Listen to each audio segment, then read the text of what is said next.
Welcome to Deep Thought, the power of a subculture. I'm going to tell you what, with subcultures, why I'm so fascinated by them. They can actually change an area. Like, I use an example, like the hipster subculture, right? You know, these are mostly young millennial type of white kids, even though you got blacks and Asians and Latinos in there as well, but predominantly white. They can move into a neighborhood and change it. That's actually happening in a lot of places. A lot of gentrification. All of a sudden, they move into like what was formerly a poor neighborhood. All of a sudden, you start seeing yoga studios pop up and coffee shops, independent bookstores. You know, you got to have dog walking services because they got their little dogs. You got people running around in the middle of the night, like exercise. You might get a few gyms. A subculture really becomes powerful when it can make an economic impact, right? Like I was telling somebody, like, if you take some of these poor black neighborhoods, right? Now, you've already seen what happens when they get gentrified, but, you know, if you have, say you have, like, in a black community, you have several subcultures, centered around veganism, holistic living, I'll say alternative spirituality and stuff, right? And there's certain markers that they tend to do the same, certain type of clothes. Like in Baltimore, some people in Baltimore might know about there's a little strip of black-owned stores in on St. Paul Street, and they tend to have that kind of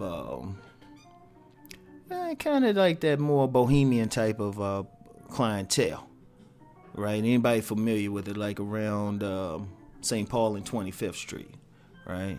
Y'all know what I'm talking about over there. Yeah, I know. If y'all in Baltimore and you go around that area, it's like a little strip. In fact, I think one brother owns like at least most of those properties. I don't know if he owns a couple of properties. I'm not sure about, right? But that would change the area. Now, say if you had maybe 1,000 people on that, 1,000 black people on that bohemian thing, that Afro-punk type of thing, they go into a neighborhood, it could have really nothing there. And say, I'm going to tell you what, here's how deep it is. Say it has like the usual like check cashing places, pawn shops, everybody got a barbershop, liquor stores, and McDonald's and stuff, right? All right, so you get like maybe 1,000, maybe even a couple thousand blacks on that alternative thing. They move into the neighborhood. Guess what started to close? Because a lot of people who are on that more alternative thing, I'll say bohemian thing overall, it's a big tent though, are not as big as drinkers. Definitely not smokers unless it's some like marijuana or something like that, right? Will definitely not make it in McDonald's because there's a strong tendency towards veganism, right? So all of a sudden, like any of the fast food places there, their money start getting lighter. They might even have to close or something. But then some enterprising person say, hey, let me start a cafe. Let me start a vegan juice bar. Let me open up a yoga studio or something like that, right? Boom. All of a sudden, I say, okay, say you get that couple thousand, even 1,000. I'll say a couple thousand because that really make a big difference, right? They move into the neighborhood in the apartments, get the homes and everything, right? All of a sudden, the whole area changes, right? Because that's what makes a subculture or any culture, mainstream culture, powerful. Once it gets to a point, they can affect the environment. Like, you see that in places like out in San Diego, you got sections that cater to, more new age type of folks. You got sections that cater just to surfers. I forgot the name of that section. I had to check with my buddy about that, but it was, I forgot what it was called, Newton Street, something like that in San Diego. But it was like just surfers. And, it was like catering to that type of crowd or hippie types, right? And you have enclaves like that. And that would affect, a culture like that has the ability to affect a lot of people. That's, you have to think. Now, going back to that example I used of a neighborhood, all of a sudden, anybody want to do business around there would have to have a vegan thing. Even like if there's a McDonald's or Burger King or something, they would have to even compete, they had to emphasize their vegan food. But as most people know, most vegans still don't want to deal with that stuff. And plus, if you're talking about that bohemian type of crowd, they're a little bit more conscious what they eat anyway. So those things might go out of business, you know, or even something like a Starbucks or something, because they might be more inclined to support an independent type of thing. And you know, all of a sudden you got different businesses and stuff because it has to cater to it. See, that real estate thing is very important for a culture, a subculture, because usually that's the path. You create the subculture, or there's a critical mass of people that say, hey, I'm going to move to this area. Now, sometimes a business could probably bring them in, like a cafe or something like that. And to really make that happen, like someone could do that on a conscious basis. Like when I say conscious, like, okay, say you have that same subculture, right? But then you got some cats in the subculture who got a little bit of money and everything, right? So they can buy some homes, they can create some businesses, all of that. They can constantly make a move, say, get with some other people on a similar vibe. Okay, we're going to pick this neighborhood right here, and we're going to change it up. Boom. See, one thing with the whole gentrification thing, it works for anybody. You just need money.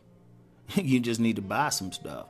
And really, quite frankly, there's a whole lot of towns in America, especially, that are becoming empty. I mean, they're empty. I had a friend, he lives in a place, he said he pretty much got the only house, and he might even hear this podcast. He said it's like most of the other houses around him are empty. But say some people say, you know what, let's go in here, let's get some contractors. You know, a group could say it. It's like, look, let's get some contractors, go in here, fix those houses, get those houses, fix them up, get our people in there, open some businesses, boom. You know, and one thing I said about the future, I honestly believe, like people always talking race this and race that, but honestly, the future I believe is going to be more about organized groups. Because, and I'm saying this, and not necessarily on a racial basis, I mean, there'll probably still be some groups more based on race. You know, hardcore, you know, nationalists of whatever ethnic stripe, right? But one of the things to consider is that it'll be more, not even so much about this color of the skin or whatever, but just the activity, you know, just the activity of them or whatever they like.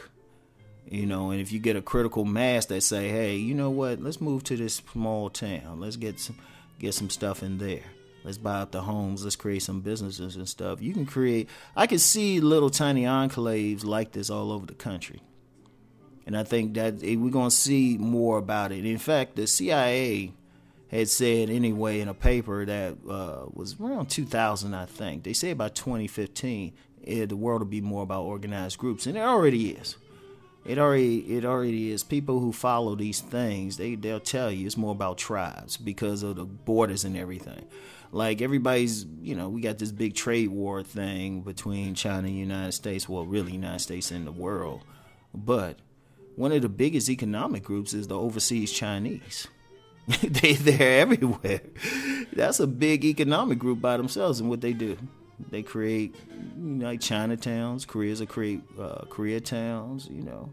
Haitians, they got a little spot in Miami, you know, ethnic groups, but then also social groups might say, hey, you know, you might get a whole bunch of Star Trek fans or something. They say, hey, let's get this neighborhood right here. All of a sudden, you got all these Star Wars themed people walking around. But no, that's the power of a subculture because it's deeper than just a bunch of people, you know, having an interest in something or a certain lifestyle. That's actually an economic thing because you have to serve that lifestyle.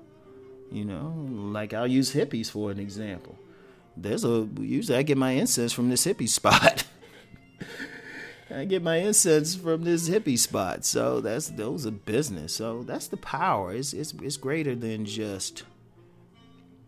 It's greater than just, you know, just some people just getting into something. You can create a whole economy. In fact, really, that's why And this will go into some deeper stuff. That's why the economy is in danger of a crash, because it's based not on some cold numbers or something, but the taste of the people. And if the taste of the people change at all, boom. Because right now the economy is based on the taste of baby boomers. The economy is based on the taste of baby boomers. As soon as they go out and they dying off, all of a sudden you got younger people coming up with different taste. Boom, there's a change. So anyway, something for y'all to think about. I'll talk to y'all later. Peace and blessings.